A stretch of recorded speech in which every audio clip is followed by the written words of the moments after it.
আসসালামু আলাইকুম সুপ্রিয় দর্শক, আজকে এমন একটা রোগ নিয়ে কথা বলবো যেটা হচ্ছে আমাদের অনেক ভয়ানক একটা রোগ, যে রেবিস ভাইরাস অথবা রেবিস অথবা হচ্ছে জলাতঙ্ক, যেটা যে নামে চিনেন।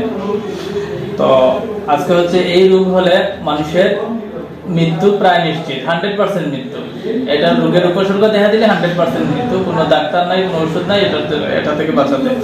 তো যাই হোক, এটা আমরা সতর্ক হব যে এই রোগ থেকে কিভাবে বাঁচতে পারি, এই রোগে কখন কিভাবে ভ্যাকসিন নিব, বা এই রোগের কি হয় না হয় এগুলো বিস্তারিত জানবো। তো আজকে যতটুকু প্রয়োজন ততটুকু আমরা দিচ্ছি, পরবর্তী ভিডিওতে আবার বিস্তারিত আলোচনা করব। তো প্রথম হচ্ছে আমরা কোন কোন প্রাণীর কামড়ে হচ্ছে এই রোগটা হয়। যেমন হচ্ছে মেইন আশেপাশে আমাদের হচ্ছে মেইন হচ্ছে 5টা প্রাণীর কারণে এই রোগটা বেশি ছড়ায়, যেটা মেইন হচ্ছে কুকুর, বিড়াল, বেজি, বাদুড় আর শিয়াল। এটা তো এই রোগটা ছড়ালে আমরা কি করব, প্রাথমিকভাবে কি না করব সেটা একটু বিস্তারিত বলি।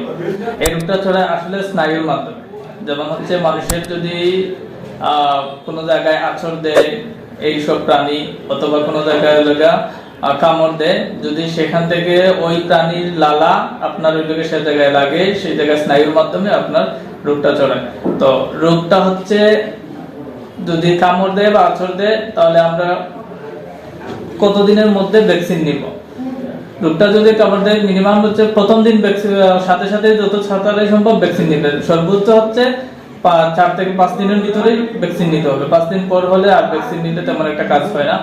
তো এই রোগটা উপসর্গ কিভাবে আমাদের কয়দিনের পর উপসর্গ দেখা দিতে পারে। যদি রেবিস ভাইরাসটা আপনার শরীরে প্রবেশ হয়ে থাকে, স্নায়ুর মাধ্যমে ছড়ানো হয়, তাহলে আপনার 4 থেকে 8 সপ্তাহ, 4 থেকে 8 বা 10 সপ্তাহের মধ্যে এই রোগের উপসর্গ দেখা দেয়।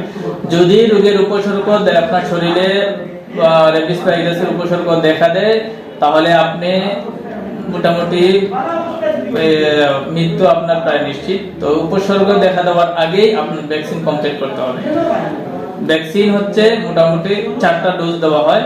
প্রথম দিন নেবেন, প্রথম দিন পর তারপর হচ্ছে 3 নাম্বার দিন, তারপরে 7 নাম্বার দিন, তারপরে 28তম দিনে একটা ভ্যাকসিন নেবেন। 3টা ক্যাটাগরি আছে। এই 3টা ক্যাটাগরি কোন ক্যাটাগরিতে ভ্যাকসিন নেব, কোন ক্যাটাগরিতে না হলে পরবর্তী ভিডিওতে আমরা বিস্তারিত আলোচনা করব। আজকে এই পর্যন্ত।